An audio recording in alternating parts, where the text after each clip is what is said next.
Hello friends, welcome my YouTube channel ज्ञान and मस्ती। और अभी हम लोग स्टार्ट करने हैं एक्सरसाइज 1.1 का फर्स्ट नंबर क्वेश्चन। तो इस फर्स्ट क्वेश्चन में सबसे इंपॉर्टेंट चीज देखिए क्या है। यहाँ पे हमको तो निकालना है एचसीएफ। ये आपको लोअर क्लास में एचसीएफ कैसे निकाला जाता है ये बता दिया जाता है, सबको बताया जाता है। लेकिन यहाँ पे एचसीएफ निकालना है, लेकिन एक चीज का ध्यान रखते हुए उसको एचसीएफ निकालते समय आपको यूक्लिड विभाजन एल्गोरिथम का यूज करना है। यानी आपका पहला क्वेश्चन ये है कि निम्नलिखित संख्याओं का एचसीएफ ज्ञात करने के लिए यूक्लिड विभाजन एल्गोरिथम का प्रयोग कीजिए। तो अभी आप लोग पहली बार अगर 10th क्लास में आए हैं तो यूक्लिड विभाजन एल्गोरिथम आपको नहीं पता होगा। तो आपको सबसे पहले हम बताते हैं यूक्लिड विभाजन एल्गोरिथम क्या होता है। यूक्लिड विभाजन एल्गोरिथम यूक्लिड के नाम से ही लिया गया है, क्योंकि यूक्लिड ने ही यूक्लिड विभाजन एल्गोरिथम का फॉर्मूला बताया, इसलिए उन्हीं के नाम से इसके फॉर्मूले का नामकरण कर दिया गया, जिसको बोला गया यूक्लिड विभाजन एल्गोरिथम। तो यहाँ पे यूक्लिड विभाजन एल्गोरिथम का मतलब होता है a is equal to B Q plus में आर। ये हमारा होता है यूक्लिड विभाजन algorithm. a is equal to B Q plus R. अब यहाँ पे a क्या है, b क्या है, q और r क्या है, ये तीनों को ध्यान से समझिए बारी बारी से। अगर आप एचसीएफ निकाल रहे हैं, जैसे हमारा सवाल है 135 और 225, तो इसका एचसीएफ हमको बताया जाता है ऐसे निकालने के लिए बताया जाता है 135 से डिवीजन मेथड के द्वारा 135 एकम 135, यहाँ पे माइनस करते हैं, 5 में से 5 गया 0, यहाँ पे 2 में से 3 नहीं जाएगा, यहाँ से 1 लाएंगे, 12 में से 3 गया 9, ये हो गया 0, ये हो गया 90। 90 से फिर भाग देते हैं 135 को यहाँ पे ला देते हैं, तो 90 एकम 90 घटा देंगे तो 45, फिर 45 को छोड़ के और 90 को यहाँ पे बीच में ला देते हैं और 45 दूना 90, ये हमारा आ जाता है 0। और लास्ट में जिससे कट जाए वही हमारा एचसीएफ हो जाता है, यानी एचसीएफ हमारा हो गया 45। इसको कहते हैं डिवीजन मेथड के द्वारा एचसीएफ निकालना। लेकिन यहाँ पे हमको डिवीजन मेथड के द्वारा नहीं, बल्कि यूक्लिड विभाजन एल्गोरिथम का प्रयोग करके हमको एचसीएफ निकालना है। ठीक है, तो यहाँ पे देखिए, यहाँ पे जो आप सबसे जो बड़ी संख्या है 135, इसको हम क्या मान लेते हैं, ए मान लेते हैं, और जिससे भाग देते हैं उसको मान लिया जाता है क्या, बी। और क्यू का मतलब भागफल ये होता है, और आर का मतलब होता है शेषफल, यानी जिसको क्यू ये होता है क्यू। छोटे क्लास में आपको ये भी बताया जाता है कि भाज्य बराबर भाजक गुणा भागफल और प्लस में शेष। सेम इसी फॉर्मूला को यहाँ पे संकेत के रूप में लिख दिया जाता है। भाज्य को a लिख लिया जाता है। भाज्य जो है सबसे बड़ी संख्या, देखिए a यहाँ पे क्या है 225 है, तो 225 सबसे बड़ी संख्या होती है, क्योंकि इसमें हमको भाग देना होता है।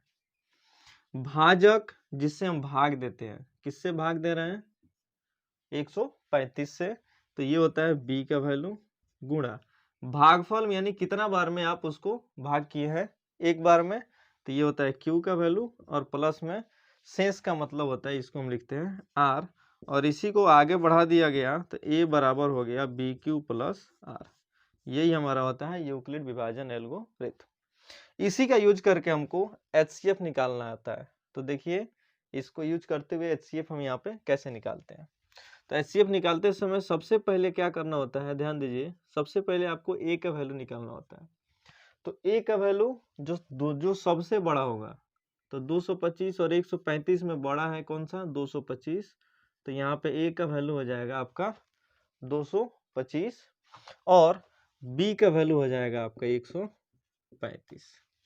ये हो गया, यानी ए का वैल्यू और बी का वैल्यू हम निकाल लिए। ए का वैल्यू आया 225 और बी का वैल्यू आया 135। अब यहाँ पे यूक्लिड विभाजन लगाएंगे, जो कि फॉर्मूला होता है ए बराबर बी क्यू प्लस में आर। तो ए का वैल्यू यहाँ पे 225 है, तो 225 लिख लेंगे, बराबर बी का वैल्यू यहाँ पे 135 है, तो 135। अब आपको पता है क्यू का मतलब होता है भाजक, देखिए यहाँ सॉरी भागफल, ये होता है क्यू, ठीक है, बी भाजक, तो क्यू का मतलब भागफल, यानी 135 में 225 में 135 से भाग देंगे तो भागफल यहाँ पे देखिए क्या आया है, 1 आया है, इसलिए यहाँ पे Q के जगह पे हो जाएगा 1। और यहाँ पे आता है शेषफल R, तो R का वैल्यू क्या है बाबू, 90, तो यहाँ पे R का वैल्यू लिख देंगे 90। और HCF का ये रूल होता है कि जब तक 0 न आए तब तक आप HCF को बनाते रहिए। तो बताइए यहाँ पे शेषफल 0 आया है, नहीं आया, शेषफल यहाँ पे क्या 90 आया है, 90 यहाँ पे लिख देंगे। शेषफल जो है वो 0 के बराबर नहीं है, यानी R is not equal to 0। तो जब तक 0 नहीं आएगा तब तक हम यूक्लिड विभाजन एल्गोरिथम का फॉर्मूला लगाते रहेंगे। यानी कहने का मतलब ये, यहाँ पे जब 0 के बराबर नहीं आया, R का वैल्यू 90 आ गया, तो फिर यूक्लिड विभाजन लगाएंगे। फिर यूक्लिड विभाजन का फॉर्मूला होता है A बराबर BQ प्लस R। अब अगले स्टेप में देखिए, यहाँ तक तो हम बना दिए, तो इस स्टेप में 225 A का वैल्यू, 135 B का वैल्यू। अगले बार में देखिए क्या होता है, इसके बाद अब यहाँ पे हम भाग दे रहे हैं किससे, 90 से, किस में, 135 में, अगले लाइन में। तो अब इस लाइन में ये बन जाता है A का वैल्यू। कहने का मतलब ये कि जो पहले B का वैल्यू था वो हो जाता है A का वैल्यू, ठीक है। जो शेषफल था वो बन जाता है B का वैल्यू, क्योंकि देखिए यहाँ पे किससे भाग दे रहा है, 90 से, तो B का वैल्यू 90 गुणा भागफल, यहाँ पे भी कितना आया है, 1 आया है, तो यहाँ भी 1 लिख देंगे। और प्लस में शेषफल यहाँ पे देखिए क्या आया है, 45, तो फिर लिख देंगे 45। अगला स्टेप कंप्लीट। यानी यहाँ भी हमारा देखिए R का जो वैल्यू है वो 0 के बराबर नहीं है, तो जब 0 के बराबर नहीं है तो फिर यूक्लिड विभाजन लगाएंगे, फिर लिखेंगे A बराबर BQ प्लस में R। और यहाँ पे अगले स्टेप में अब ये जब कंप्लीट हो गया तो अब देखिए अब क्या हो गया, अब आपका A का वैल्यू जो है वो हो गया कौन सा, 90, जिससे भाग दे रहे हैं वो B, ये दे हो जाएगा Q और ये हो जाएगा R। तब फिर A के जगह पे यहाँ पे 90 लिखेंगे, B के जगह पे 45 लेके आएंगे, Q के जगह पे 2 लिखेंगे, और यहाँ पे देखिए R का वैल्यू आ गया हमारा 0, तो लिख देंगे 0। यानी यहाँ पे R का वैल्यू 0 के बराबर हो गया, इसलिए हमारा जो HCF होगा वो B का वैल्यू, B कितना है यहाँ पे 45, तो HCF हमारा निकल जाएगा 45। इस प्रकार से देखिए यहाँ भी हमारा HCF 45 आया था, लेकिन ये डिवीजन मेथड के द्वारा था। यहाँ पे देखिए हम यूक्लिड विभाजन एल्गोरिथम का उपयोग करके यहाँ पे निकाले हैं HCF, और यहाँ भी हमारा HCF का आंसर 45 ही आया है। तो ये था हमारा यूक्लिड विभाजन का यूज करते हुए HCF को निकालना, कैसे निकालते हैं। ये पहले सवाल का आंसर था। दूसरा क्वेश्चन ध्यान से समझते हैं हम लोग। जो हमारा दूसरा सवाल है वो आपके बोर्ड पे ही दिख रहा है यहाँ पे। ये 196 और 38,220। तो अभी हमको बताएं कि जो सबसे बड़ा वैल्यू होता है वो हो जाता है A का वैल्यू, यानी A का वैल्यू हो गया 38,220, B का वैल्यू हो गया हमारा 196। यानी अब क्या करेंगे हम, तो 196 से भाग देंगे इसमें। तो आपको पता है 196 से यहाँ पे भाग देंगे जब 38,220 में, तो 196 एकम 196, 12 में से 6 हो गया 6, यहाँ 17 में से 9 हो गया 8, ये हो गया 186 आया। अब फिर 2 यहाँ पे उतारेंगे, ये डिवीजन मेथड के द्वारा अच्छे बता रहे हैं पहले कि आपको अच्छे से समझ में आए। फिर यहाँ पे 105 9 बार में करेंगे, 9 छक 54 का 4, हाथ में 5, 9 9 81 5 86 का 6, हाथ में 8, 9 एकम 9, 9 8 17। फिर घटाएंगे, 12 में से 4 गया 8, 15 में से हो गया 9, भाई 0 यहाँ पे आ जाएगा, और 5 बार में ये कंप्लीट जो होगा वो कट जाएगा। यानी यहाँ पे हमारा A का वैल्यू ये हो जाएगा, ये हो जाएगा B का वैल्यू, ये हो जाएगा Q, और ये हो जाएगा R। तो यहाँ पे यूक्लिड विभाजन लगाएंगे, A बराबर BQ प्लस R। A का वैल्यू आपको पता है कितना है, 38,220 बराबर बी का वैल्यू 196, क्यू का वैल्यू 195 और आर का वैल्यू यहाँ पे 0 है। तो आर बराबर 0 है, तो यहाँ पे HCF हमारा आ जाएगा क्या, 196 आंसर।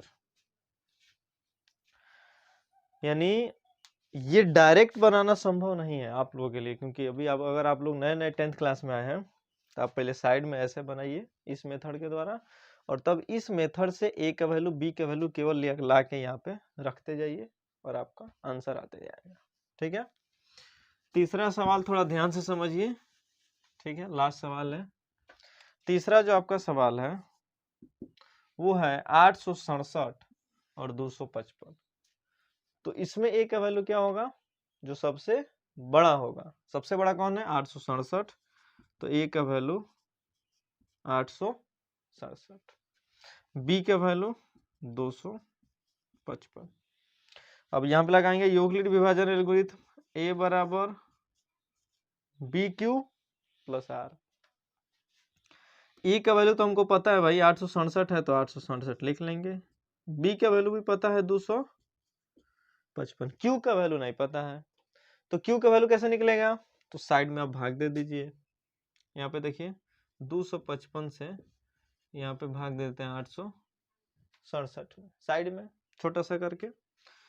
3 बार में ये कटेगा, 5 3 15, 5 3 15 16, 3 2 6 765, 7 में 5 गया 2 0, ये आ जाएगा 102।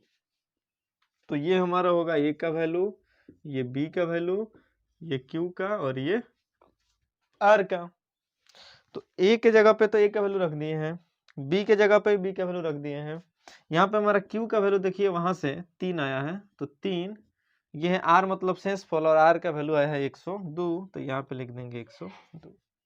और ये चीज आपको बताना है कि आर का वैल्यू यहाँ पे 0 नहीं आया है, तो जब तक आर का वैल्यू 0 ना आए बार बार आपको यूक्लिड विभाजन लगाना है। तो फिर यहाँ पे यूक्लिड विभाजन लगाएंगे, फिर लिखेंगे ए बराबर बी क्यू प्लस आर। और अगले बार यूक्लिड विभाजन में क्या होगा, ये 102 घेरेंगे और 255 यहाँ पे आ जाएगा, ये आपको पता है। यानी इस बार में अब ये हमारा बन जाएगा 255 ए का वैल्यू और 102 बन जाएगा बी का वैल्यू। ठीक है, यानी ए का वैल्यू क्या हो गया अब 255, बी का वैल्यू क्या हो गया 102। जब भाग देंगे 2 बार में तो ये हो जाएगा 204, और घटेगा तो ये हो जाएगा 51। कितने बार में भाग लगा, 2 बार में, इसलिए Q का वैल्यू क्या हो जाएगा 2, और R हमारा फिर आ गया कितना 51। फिर यहाँ पे R 0 नहीं आया, यानी यहाँ पे R का वैल्यू 0 के बराबर नहीं है।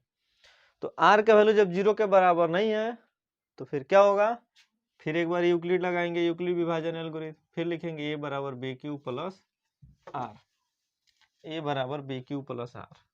अब अगले बार में अब फिर किसी क्या करेंगे, 51 से भाग देंगे 102 में, तो ये हो जाएगा हमारे 102 आ जाएगा, 51 दूने 102। इसमें ए का वैल्यू हो जाएगा ए 102, बी का वैल्यू 51, क्यू का वैल्यू 2, ये क्यू का वैल्यू, और ये हो जाएगा आर। ए के जगह पे फिर लाएंगे 102, बी के जगह पे 51, क्यू के जगह पे 2 और आर का वैल्यू 0, यानी आर बराबर 0 आ गया। तो HCF हमारा हो जाएगा 51, यानी जो बी का वैल्यू होगा वही HCF हो जाएगा लास्ट में। तो ये हमारा था 1 नंबर का सवाल। चूंकि वीडियो लंबा हो गया इसलिए नेक्स्ट सवाल हम अगले लेक्चर में लेके आएंगे। ठीक है, इसमें कोई डाउट है तो आप कमेंट बॉक्स में कमेंट कर सकते हो। ठीक है, थैंक यू।